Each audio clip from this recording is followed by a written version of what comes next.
First ever factory outlet Mukunda jewellery KPHB Kothapet Khammam Somajiguda Hanamkonda. నమస్తే రమ్మగారు. నమస్తే జయ. ఏదైనా ఒక మంచి కథ చెప్తారా? మామూలుగా మనుషులు కొంతమంది ఉంటారు, అమ్మ పెట్టదు అడుక్కు తిననివ్వదు, ఇలాగుంటారు. అక్కడి నుంచి మనమేం చెయ్యం, కానీ అవతల వాళ్ళు బాగుపడితే ఓర్చుకోలేం. మన వంతు సహాయం చిన్న చిన్న సహాయాలు కూడా చేయరు. ఇందులో అక్క చెల్లి అన్న తమ్ములు కూడా ఉంటారు జయ, మనకు తెలీదు. ఎందుకంటే ఆ ప్రపంచంలో లేం మనం, నిజంగా జయ. ఆ ప్రపంచంలో లేము, అలాంటి వార్తలు వినము. మన మన భగవంతుడు మనకిచ్చిన అదృష్టాలలో పరమాదృష్టం ఏంటంటే మనతో ఉన్నవాళ్ళు మన కిందకి లాగే వాళ్ళు ఎవరు లేరు జయ. మన అదృష్టం అంతే రమ్మగారు. పెట్టి పుట్టాం నిజంగా మనం అన్ని రకాలుగా. వాళ్ళే మన పైకి దోసి ఇంకా కొంచెం పైన నుంచోబెట్టడానికి ట్రై చేస్తారు, కానీ కాలు పుచ్చుకు గుంజేసే వాళ్ళు ఉన్న సమాజాన్ని మనం కేవలం మన అదృష్టం కొద్దీ కథల్లో వింటాం, ఎక్కడైనా బయట ప్రపంచంలో తెలుసుకుంటాం. ఆ విషయంలో మీ ఇంట్లో చివరి పుట్టిన నువ్వు, మా ఇంట్లో చివరి పుట్టిన నేను పరమాదృష్టవంతులం. మామూలుగా కాదు నిజంగా. నేను భగవంతుడికి కొన్ని లక్షల నమస్కారాలు చేసుకుంటాను జయ ఆ విషయంలో. ఇంత చక్కటి కుటుంబాన్ని ఇచ్చినందుకు నిజంగా ఎంత అదృష్టవంతులము. కానీ నేను వింటాను జయ. మీరు ఎక్కువ వింటారు కదా రమ్మగారు, కాబట్టి మీకు అంత కొత్తగా అనిపించదు. నాకు నేను మీ వింటా. అవును, చాలా ఆశ్చర్యం అనిపిస్తూ ఉంటుంది నాకు. ఇట్లా ఉన్నారా బా, ఇట్లా కూడా ఉంటున్నారా, ఇంకా ఉన్నారా రమ్మగారు అని అడుగుతాం మిమ్మల్ని ప్రతి విషయాన్ని. ఎప్పుడు ఉంటారమ్మా. అన్నదమ్ముల్లో రెండో వాడో మూడో వాడో బాగుపడితే ఓర్చుకోలేని వాళ్ళు, అక్క చెల్లెళ్లలో ఒకదానికి అద్భుతమైన సంబంధం వస్తే కాల్చుకు తినేసేవాళ్ళు, లేదా తనకే అద్భుతమైన సంబంధం వస్తే చెల్లెలకి అలాంటిది రాకూడదని భావించేవాళ్ళు. నేనే బాగుండాలి కానీ మా పుట్టిల్లు బాగుండకూడదు, వాళ్ళ సంగతి నాకు అక్కర్లేదు అనుకునేవాళ్ళు. ఇది చూసాను రమ్మగారు. చూసావా? ఇది చూసాను. నేనే బాగుండాలి, వాళ్ళు ఏమన్నా అయిపోయి అన్నదమ్ములు ఏమన్నా ఇప్పుడు రోడ్డు కొట్టుకుపోయినాయి, మట్టి కొట్టుకుపోయినా వీళ్ళకి ఓకే, అంతే. తనకు మాత్రం అన్నీ జరిగిపోవాలి. కొన్ని ఇలా ఉంటాయి. ఆస్తుల పంపకాలప్పుడు, అవునండి, ఆస్తి పంపకాలప్పుడు అన్నదమ్ముడికి ఏమీ లేకపోయినా సరే, ఇందులో నేను ఇక్కడ పుట్టలేదా, నాకు హక్కు అని తనకు అన్నీ ఉన్నా లాగేసుకునే దౌర్భాగ్యులు, అన్నదమ్ముల్ని రకరకాల ఇబ్బందుల్లోకి నెట్టే ఆడపిల్లలు. రమగారు, మరి ఆ చట్టం తీసుకురావటం, కోర్టు విషయాలు మనం మాట్లాడుకోకూడదు. సుప్రీంకోర్టు ఏ సందర్భంలో చెప్పిందో ఆడపిల్లలకు కూడా ఆస్తి ఇవ్వాలని. ఎంత మంది అన్నదమ్ముల్ని రోడ్లు కీట్ చేసిన అక్క చెల్లెల్ని నేను చూసాను రమగారు. కోర్టు కేసులు చూస్తున్నావు, కోర్టు కేసులు ఎంత మందిని చూస్తున్నాను. ఎప్పుడో పెళ్లి అయిపోయి అన్ని చేయించుకుని, పిల్లలు కూడా పెళ్లి వయసుకు వచ్చేసి వాళ్ళకు కూడా పెళ్లి చేస్తావు, కానీ నీ పుట్టింటోళ్ళు నీకు మళ్ళీ తల్లిదండ్రులు ఉండరు, తమ్ముళ్ళే, అన్నదమ్ముల్ని రోడ్డు నుంచోబెట్టి అక్క చెల్లెల్ని చాలా మంది చూస్తున్నాను. ఇప్పుడు సమాజం అంతా అలాంటి వాళ్ళే ఎక్కువ కనపడుతున్నారమ్మా. అన్నదమ్ములు ఏమైపోయినా పర్వాలేదు, నాకు అమ్మా నాన్న లేరే, పుట్టిల్లు అంటే వాళ్ళే పొద్దున చూడాల్సింది. ఇంగితం ఏముండట్లేదండి, వాళ్ళకి ఉండదు, వాళ్ళకి పిల్లలకి ఉండదు అసలు. కాదమ్మా, వీళ్ళకే లేకపోతే ఆ మొగుళ్ళకో పిల్లలకో ఎందుకు వస్తుంది? కరెక్ట్ చెప్పారు, ఉండదు కదా. ఇప్పుడు వాళ్ళకి వీళ్ళకి లేదనుకో జయ, ఆడపిల్లలకి.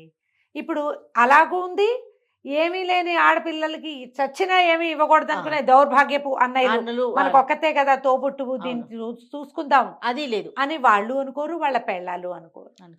అటు ఇటు కూడా జయ, నిజంగా దౌర్భాగ్యపు సమాజంలోకి వచ్చేసాం మనం. ఇది వరకు ఏళ్ల తరబడి అక్క చెల్లెల్ని వాళ్ళని చూసుకునే అన్నదమ్ముళ్ళకి మనకు తెలుసు, మన సమాజంలోనే చాలా మంది మనకు ఓన్ ఫ్యామిలీస్ లో కూడా కనపడతారు. ఇప్పుడు అది లేదు, ఇది లేదు. నువ్వెవరో నేనెవరో, ఏ గొడవ అయినా సరే అన్నయ్యే సారీ చెప్పాలి, వీళ్ళే గొడవ మొదలు పెడతారు. ఆ వదినే సారీ చెప్పాలి, కాపురాలు చేసుకొనివ్వరు. అలాంటి వాళ్ళు ఉంటారు.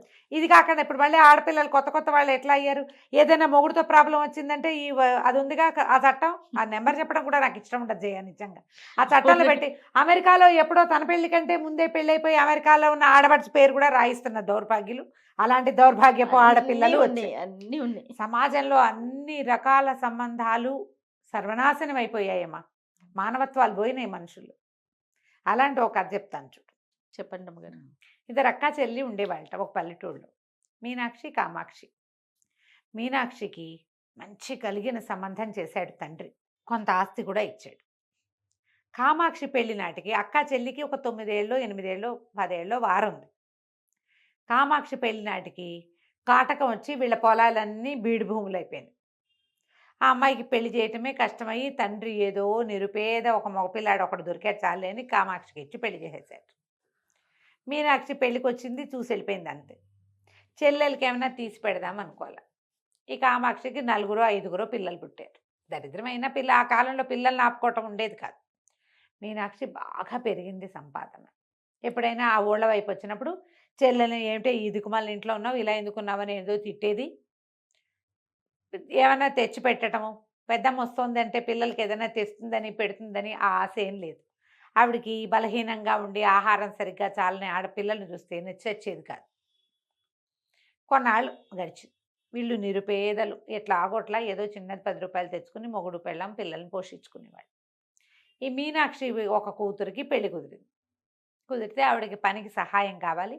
ఆవిడ ఈ ఊళ్ళో పెళ్లి పిలుపులకు వచ్చి ఈ కామాక్షి ఇంటికి వచ్చి, ఏమే మా అమ్మాయి పెళ్లి కుదిరింది, నువ్వు రా పెళ్ళికి, నీ మొగుడిని పిల్లల్ని వెంటేసుకు రావద్దు.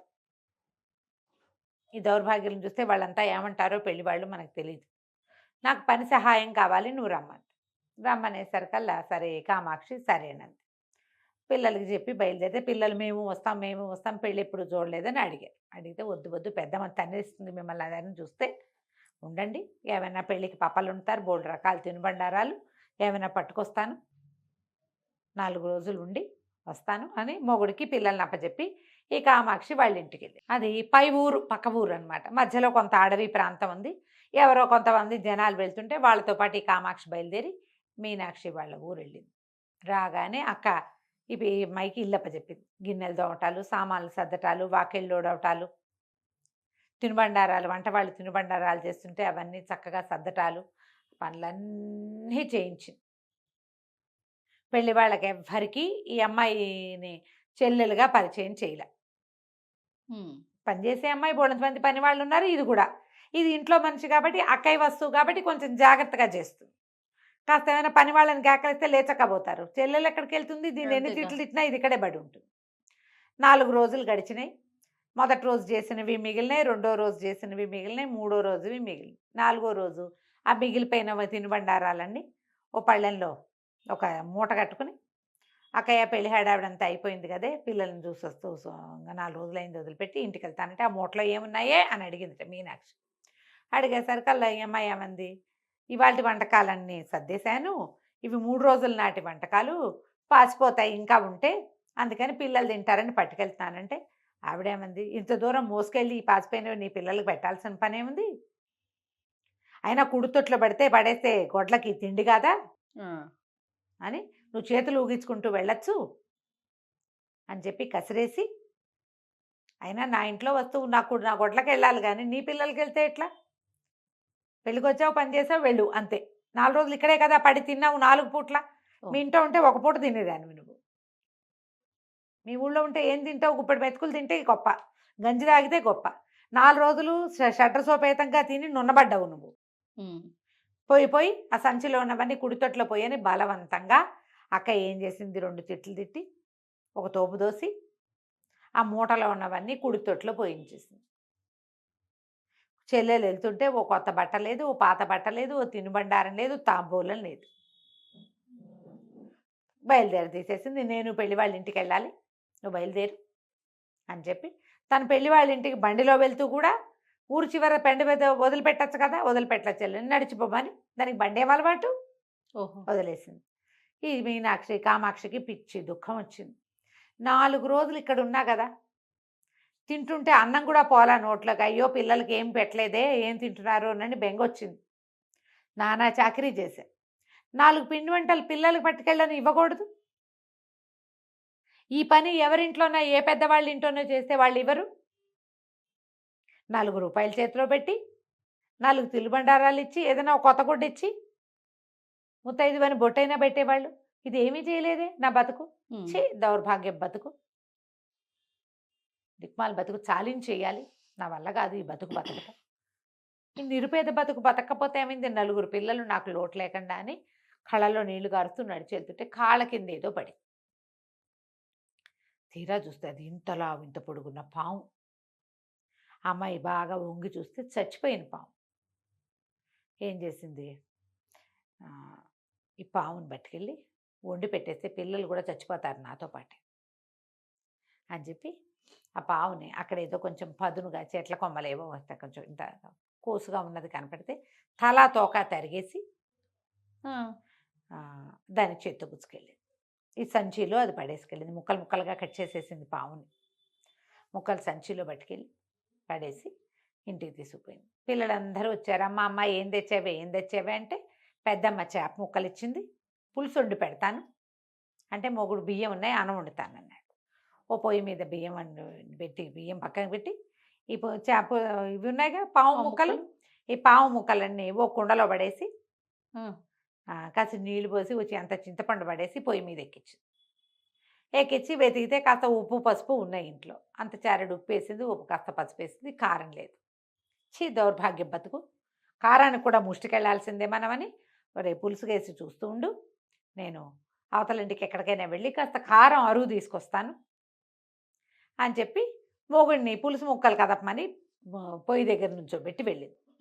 నుంచోబెడితే ఈయన ఏం చేశాడు, పులుసు కొత్త ఉడుకుతోంది లోపల, ఏదో పదార్థం మాంసం పావుదైనా కూడా ఉడుకుతోంది కదా. ఉడుకుతుంటే ఇతను ఏం చేశాడు, అంత కట్టె చెక్కగా ఇవి ఉంటాయి కదా పులుసులు కదిపే గరిట, ఆ గరిటని ఆ కుండలో పెట్టి ఇట అన్నాడు. అనేసరికి నుంచి కటకట అని తగిలింది. అర్థం కాలే, ఏమిటి చేప ముక్కలు తెచ్చానండి, ఏవో రాళ్ళు తగిలినట్టు తగులుతున్నాయి ఏమిటి లోపల అని లోపల చూస్తే కుండలో ఏమిటో మిలమిలలాడుతో. ఇతనికి అర్థం కాల ఏమిటో అది. ఈ లోపల ఆవిడమ్మ ఏం చేసింది, ఈ వీధిలో వాళ్ళు ఎవరు అప్పులు ఇవ్వరు దీనికి, పాపం అమ్మాయికి, ఆ కామాక్షికి. అవతల సందులో ఉన్న పాత పరిచేస్తులు ఎవరింటికో వెళ్ళి ఓ చారం వచ్చే అంతగా గిన్నెడు కారం చేత్తో పుచ్చుకొచ్చి, ఆ కారం పుచ్చుకొచ్చి ఈ పులుసు దగ్గరికి వచ్చేసరికి మొగుడు అన్నాడు, ఏమిటో కర్ర పెట్టి కదిపితే శబ్దం వస్తుందే, అందులో ఏముందో చూడు, ఏదో మిలమిల్లాడుతోంది లోపల, ఏం వేసావు, ఏదైనా రాయా రప్ప ఏమిటే అన్నాడు. ఈ అమ్మాయి ఏం చేసింది, పల్లెటూర్లు కదా, ఒక లాంతర్ చేత్తో పుచ్చుకొచ్చి దీపం పెట్టి చూస్తే లోపల ఈ అమ్మాయి 8 ఇంతంత మాంసపు ముక్కలు పాము కట్ చేసి వేసింది. 8 బంగారు కణికలు ఉన్నాయి అందులో. అది ఏ దివ్య సర్పమో, ఆ ఉడికేసరికి అది ఆ చింతపండు తగిలేసరికి అలా బంగారుగా మారిపోయింది ఆ పాము. ఇద్దరు పొయ్యి మీద నుంచి దించి కింద పెట్టారు. ఒక కణిక బయటికి తీశారు, అంతుంది. ఇంతంత ముక్కలు ఉన్నాయి పాము ముక్కలు, మెరిసిపోతోంది బంగారు. కడిగి చూశారు, నేలకేసి కొట్టారు, నేల మీద గీశారు, బంగారమే. ఏ దేవుడు మన ఇట్ట కరుణించాడు, చచ్చిపోదాం అనుకున్నాను నేను. చెప్పింది మొగుడికి పాము ముక్కలు చేసి పట్టుకొచ్చా, చేప అని చెప్పా పిల్లలకి, ఇది ఎట్టా అయింది, దేవుడు కరుణించాడు మన్ని. ఆ బంగారు కణికని తీసుకుపోయి బంగారపు కొట్లో అమ్ముకున్నారు. మేలిం బంగారం 24 క్యారెట్లు, ఒక్క ముక్క బోల్డ్ డబ్బు వచ్చింది. సరే ఏం చేశారు, ఇల్లుంది వాళ్ళకు పాతది, ఇంట్లో సామాన్లు తెచ్చేశారు, ఓ 2 బస్తాలు బియ్యం వేసుకున్నారు, కాస్త కందిపప్పు వేసుకున్నారు, సామాన్లు కొనుక్కొచ్చేసారు. పక్కిళ్ళ వాళ్ళు అంటున్నారు, ఏమిటి సడన్గా వీళ్ళ ఇంటికి కళ్ళొచ్చింది, ఇంట్లో నుంచి పులుసు కూర వాసన వస్తున్నాయి. సాయంకాలం మర్నాడు వెళ్ళి పొద్దున్నే ఆ కుండపాలంగా మూత పెట్టి పక్కకు పెట్టేశారు. పిల్లలకి బట్టలు కొనుక్కొచ్చుకుంది, తను మంచి 4 చీరలు తెచ్చుకుంది.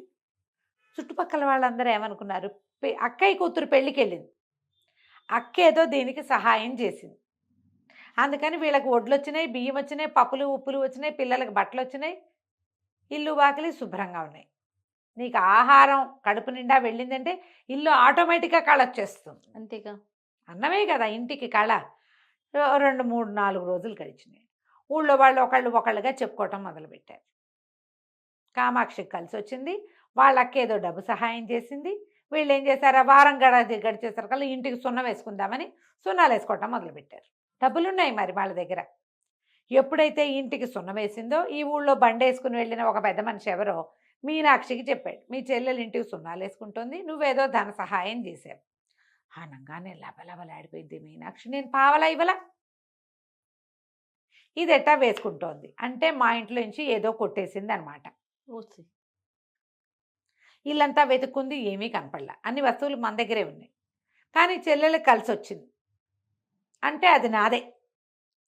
ఆ ఊరెళ్ళి వారం తిరగానే ఆ ఊరెళ్ళి అక్కడున్న న్యాయాధికారికి ఫిర్యాదు చేసింది, మా చెల్లెలు సడన్గా బాగుపడింది, నేనేం సహాయం చేయలేదు, మా ఇంట్లో నుంచి ఏదో కొట్టేసింది, ఏం కొట్టేసిందో కూడా మాకు అజరాకుండా చేసింది, దానికి అష్ట తెలివులు ఉన్నాయి, ఇన్నాళ్ళు నంగిలా ఉంది, ముంగుమొహం వేసుకుని ఉండేది, ఏదో కొట్టేసింది, నాకు న్యాయం చేయండి, నాకు కొట్టేసిన వస్తువు నాకు ఇప్పించాలి అని. ఇల్లంతా వెతికినా ఏం కొట్టేసిందో తెలియలా. సరే న్యాయాధికారి వీళ్ళింటికి సమన్లు పంపించాడు. మొగుడు పెళ్ళాం ఇద్దరు వెళ్ళారు. వెళ్ళేసరికి ఆయన అడిగాడు, ఏమమ్మాయి నీకు ఎట్ట కలిసి వచ్చింది? మీ అక్క నేనేమి ఇవ్వలేదంటుంది. అంటే ఈ అమ్మాయి ఏం చేసింది? అయ్యా నేనేం చేయనండి, మా అక్కయ్య నాకేమి ఇవ్వలేదు, నన్ను ఇట్లా చేసింది, ముత్తైదు బిడ్డనండి నాకు మొహాన బొట్టైనా పెట్టలేదు, తిరిగి వస్తుంటే ఒక పెద్ద పాము కనపడింది, దాన్ని ముక్కలు చేసా, పొయ్యి మీద పెట్టా, బంగారం అయింది అనేసరికల్లా ఆవిడ ఒప్పుకోలే, ఇది అబద్ధాలు చెప్తోంది, సాక్ష్యం చూపించమనండి అనగానే ఈ అమ్మాయి ఏం చేసింది, కుండ మూల పెట్టి దాచుకున్నారుగా పులుసు మా పాము ముక్కలు ఉన్నది, కుండ తీసుకొచ్చి న్యాయాధికారికి చూపించేసరికల్లా ఆ కుండ అని ఎదురుగుండా పెట్టి న్యాయాధికారి అంటే, అమ్మ నీదైతే కుండలో చేయబెట్టి నీ వస్తువు నువ్వు తీసుకో, నా బంగారమే తెచ్చి అది కరగేసి పాము అని అబద్ధం చెప్తోంది అంటుంది అక్క. కుండలో చేపెట్టేసరికల్లా బుస్సుమని లేచింది పాము లోపల నుంచి, బుస్సుమంది చచ్చిపోయారు జనాలు. దానికి తలా తోక లేవు. అదే కదా కామాక్షి చెప్తోంది, తలా తోక కత్తిరించి తెచ్చానండి, మామూలు బుసకొట్ల హడిలిపోయి వెనక్కి పడిపోయింది. ఈయన న్యాయాధికారికి అర్థం కాల. అమ్మాయి కామాక్షి నువ్వు తీసుకోమ్మా, అందులో నుంచి ఏం వస్తువు ఉందో, నువ్వు బంగారు కణకని కరగబెట్టానన్నావు కదా అంటే, ఆ కామాక్షి దానికి ఏం భయం, ఆల్రెడీ తీసిందిగా, చేయబెట్టి బంగారు కణిక బయటికి తీసి దీనికి వచ్చింది, దానికి రాల. అది న్యాయాధికారి నాడు ఇందులో నీదేం లేదు, నువ్వు వెళ్ళిపో, ఈరోజు ఇంకోసారి ఇట్లాంటివి చేస్తే మర్యాదగా ఉండదు, వెళ్ళిపోమన్నారు. ఊళ్ళో వాళ్ళంతా కామాక్షిని మెచ్చుకున్నారు. ఇప్పుడు అక్కడ అక్క దగ్గర తనకి రూపాయి ముట్టకపోతే, తనకు ఒక్క తిండి వంట కూడా రాకపోతే, ఇంకోతైతే ఏదైనా తీసుకొచ్చేసాను అక్కయ్య ఇంటి నుంచి. అది చచ్చిపోదాం అనుకున్నందుకు భగవంతుడు ఈ అమ్మాయికి మేలు చేశాడు, అంతేగా. అంతే అందరూ చెప్పుకున్నారు, అది పిశాచం అక్క కాదు అది, కనీసం పిండి వంట కూడా. ఈ కథ అంతా బయటకు వచ్చేసింది, నేనేమి ఇవ్వలేదండి అక్క, నా చేత్తో నేనేమి ఇవ్వలేదని అందరి ముందు అవి ఒప్పుకుంది. ఇప్పుడు కామాక్షి మా అక్కయ్య నాకేం పెట్టలేదంటే, ఏదో పెట్టే ఉంటుంది, ఊరికే 10 స్వీట్లైనా ఇవ్వకుండా ఎందుకుంటారమ్మా, మరీ విడ్డూరంగా చెప్తుంది అనుకుంటాం. అవును, నేనేమి ఇవ్వలేదు అని అవతల వాళ్ళే ఓపెన్గా చెప్పినప్పుడు ఇక తెలిసిపోయిందిగా. ఇక ఏనాడు మీనాక్షి ఈ ఊళ్ళోకి రాలా. కామాక్షి మాత్రం శుభ్రంగా తమకి భగవంతుడు అనుగ్రహించిన బంగారాన్ని నమ్ముకుని పిల్లల్ని వృద్ధిలోకి తెచ్చుకుంది, వ్యాపారం పెట్టుకున్నారు, హాయిగా వాళ్ళ జీవితాలు వెళ్ళిపోయినాయి. కథ కంచికి మనం ఇంటి. ఎంత బాగుందో రమ్మ గారు. నమస్తే. నమస్తే చే.